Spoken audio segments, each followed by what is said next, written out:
తెలంగాణకి హైదరాబాదు, కర్ణాటకకి బెంగళూరు, చెన్నైకి మద్రాసు ఉన్నాయి.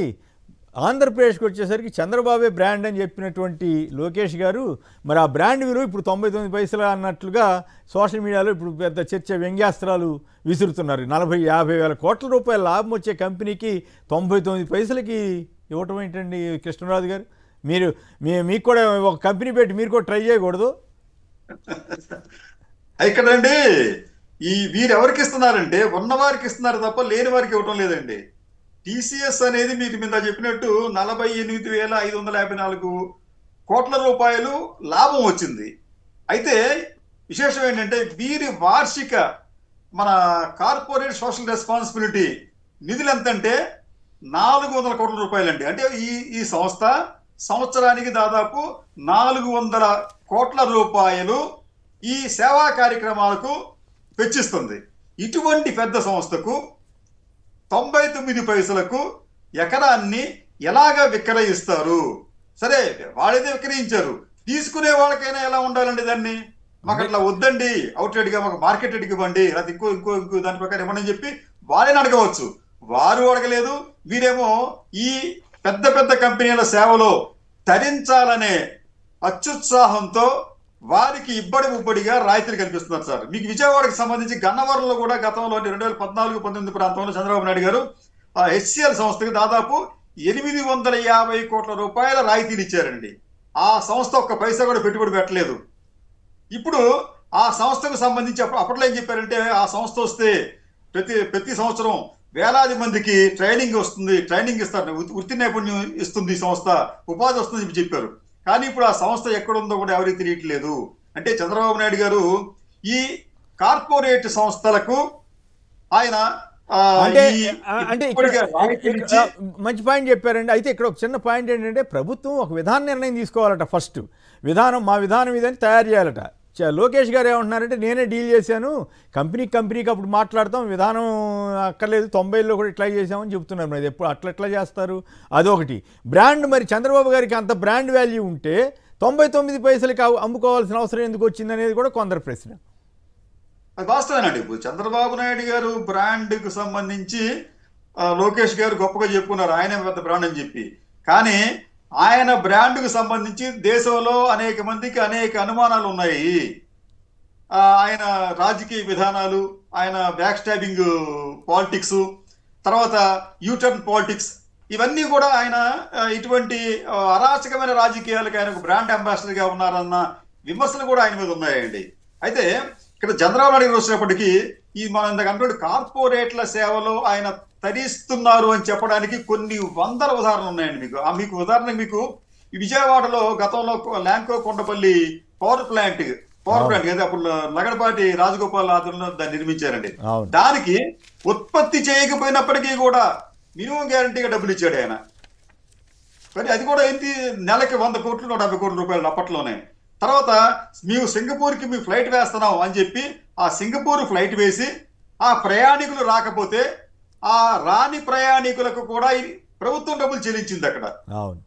ఇటువంటి వింతలు విడ్డూరాలు బహుశా ఒక్క ఆంధ్రప్రదేశ్ లో చంద్రబాబు నాయుడు గారి హయాంలో జరుగుతుండడం అనేది అత్యంత ఆశ్చర్యకరంగా, శోచనీయంగా కూడా ఉంది కేసీఆర్ గారు. పై ఇంకోటి ఏమంటే, విశాఖపట్నంలో టీసీఎస్ రావడానికి జగన్ గారి ప్రభుత్వం ప్రయత్నం చేసింది. అదే చంద్రశేఖరన్ గారు టీసీఎస్ పెడతామని చెప్పి జగన్ గారి దగ్గర హామీ ఇచ్చారు. అది ఎంతో కూడా అయింది. ఈలోగా ఎలక్షన్లు వచ్చినాయి, ఆ కథ వేరు. కానీ ఇప్పుడు 99 పైసలకి విక్రయించే, అప్పుడు అదే ఋషికొండ ప్రాంతంలో నిర్మాణాలు అసలు ఏం వద్దు, అక్కడేం జరగకూడదని కూడా చెప్పారు. రైట్, రాజశేఖర్ గారు మీరేమంటారు? ఈ విశాఖ ఋషికొండ ప్రాంతానికి సంబంధించి వీళ్ళు ఏదైతే టీసీఎస్ కి మరి 21.16 ఎకరాలు కేటాయించారో ఆ భూమి మరి అక్కడ చూస్తే ఎకరా 15 కోట్లు పలుకుతుంది అనేటువంటిది మనం వింటా ఉన్నాం. అంటే ఎకరా 15 కోట్లు పలికేటువంటి ఆ భూమిని వీళ్ళు కేవలం 99 పైసలకి మరి టీసీఎస్ కి ఇచ్చారంటే ఇందులో ఏ మేరకు అవినీతి జరిగిందో, ఏ మేరకు పర్సంటేజ్ తీసుకున్నారో లేదు లేదు లేదు స్పష్టంగా లేదు మీరు పొరపాటు చెప్పొద్దు. టీసీఎస్ వాళ్ళు అట్లా కరప్షన్ చేస్తారు ఇట్లా ఇస్తారంటానికి ఆధారం లేకుండా మీరు ఇష్టం వచ్చినట్టు మాట్లాడొద్దు, తప్పది. అట్లా పైగా టీసీఎస్కి ఆ బ్రాండ్ తక్కువ సార్, అటువంటిది సార్. ఏం లేదు. ఏదో ఒక చిన్న కంప్లైంట్ ఎప్పుడో ఒక అంటే ఏం విషయంలో ఆశించి వచ్చింది ఇచ్చారు కానీ ఈ ప్రభుత్వం చంద్రబాబు నాయుడు గారు ఏం ఆశించి ఇచ్చారు? అది వేరు. అట్లా దాని అడగండి, వెనక తప్పు లేదు. ఉన్నటువంటిది ఏంటి సార్? అవును దాని వెనక ఏముంది, ఏం ఆశించారు అనేటువంటిది కూడా. ఎందుకంటే ఇప్పుడు టీసీఎస్ కంపెనీ అట్లాగా దీని అడ్డం పెట్టుకుని ఇంకా కొన్ని కంపెనీలు కూడా ఇట్లాగే ఇస్తే కూడా చేయగలిగింది ఏం లేదు కదా. అక్కడ డీల్ జరిగితే జరగవచ్చేమో కానీ డైరెక్ట్గా టీసీఎస్ ని మనం అంజాలం. దాన్ని కూడా అవినీతి అంటారు కదా, దాన్నైనా అవినీతి అంటారు కదా, అవును దాన్నైనా కూడా అవినీతి అంటారు కదా. ఇప్పుడు ఇదే కంపెనీకి 2024లో టీసీఎస్ కంపెనీకి 62,165 కోట్ల రూపాయలు మరి లాభాలు ఆర్జించినటువంటి కంపెనీకి 99 పైసలకి ఎలా ఇస్తారండి? అవును ఒకసారి ఆలోచన చేస్తే అర్థమవుతుంది కదా. ఇప్పుడు మీరు ఇందాక చెప్పారు సార్, ఇప్పుడు ఈ రాష్ట్ర ప్రభుత్వం 2012లో ఒక జివో జారీ చేసిందండి, జివోఎంఎస్ 571 అనేటువంటిది. దాని ప్రకారం ప్రభుత్వ భూములు ప్రైవేట్ సంస్థలకి ఇవ్వకూడదు అనేటువంటిది అందులో ఉంది. అది అలా ఉంటే ఇవ్వకూడదని కాదు, మార్కెట్ ధర కంటే తక్కువ ఇవ్వకూడదని ఉంది. అదే సార్ చెప్తున్నాను సార్, అది. ఇవ్వకూడదు. అలా ఇచ్చిన పరిస్థితుల్లో ఆ భూములకి రైట్ లీజు, వార్షిక లీజుకి ఇవ్వాల్సినటువంటి పరిస్థితులు ఉన్నాయి. అదే విధంగా మార్కెట్ వాల్యూ కన్నా మరి 10% తక్కువ కాకుండా అలా ప్రతి 3 సంవత్సరాలకి దాన్ని రివైజ్ చేయాల్సినటువంటి అవసరం ఉంది అనేటువంటి మాట స్పష్టంగా చెప్పడం జరిగింది సార్. వీళ్ళు ఏంటంటే ఇప్పుడు 12,000 మందికి ఉద్యోగాలు ఇస్తామని చెప్పారు సార్. దానికి ఏదైనా స్పష్టత ఉందా, లేదా రిటర్న్ గా వాళ్ళు ఏదైనా ఇచ్చారా? కాదు, పైగా అది ఆంధ్రప్రదేశ్ వాళ్ళకే ఇస్తారనే గ్యారంటీ ఉందా? మొన్న తమిళనాడులో అంటండి, మొన్న నేను విశాఖపట్నం వెళ్ళి చెబుతున్నారు, విశాఖపట్నంలో పరిస్థితి చాలా బాగా ఇబ్బందిగా ఉందంట, అసలు వ్యాపారాలు జరగట్లేదంట, చాలా డల్ అయిపోయిందని చెబుతున్నారు. అది వేరే ఆస్పెక్ట్. మాకు తెలిసిన అతను ఒకతను చెన్నైలో ఒక కాలేజీలో ఇంజనీరింగ్ కాలేజీ చదువుతున్నాడు. అతను సెలెక్ట్ అయ్యాడు, 10 మందో ఎంతమందో, వాళ్ళలో 8 మందిని తీసుకున్నారంట, మొత్తం తమిళియన్స్నే తీసుకున్నారంట. అట్లాగే ఆంధ్రప్రదేశ్లో కూడా తీసుకుంటారా అనేది కూడా ఇప్పుడు చర్చ జరుగుతుంది సార్. ఆ కండిషన్ కూడా ఉండాలి సార్. ఆ కండిషన్ ఉన్నప్పుడే మీరు ఒక తక్కువ ఇవ్వచ్చు. అంటే జగన్ గారు 70% ఆ లోకల్స్కి ఇవ్వాలని కూడా ఆయన తీసుకొచ్చారు, చట్టమే తీసుకొచ్చారు అనుకోండి.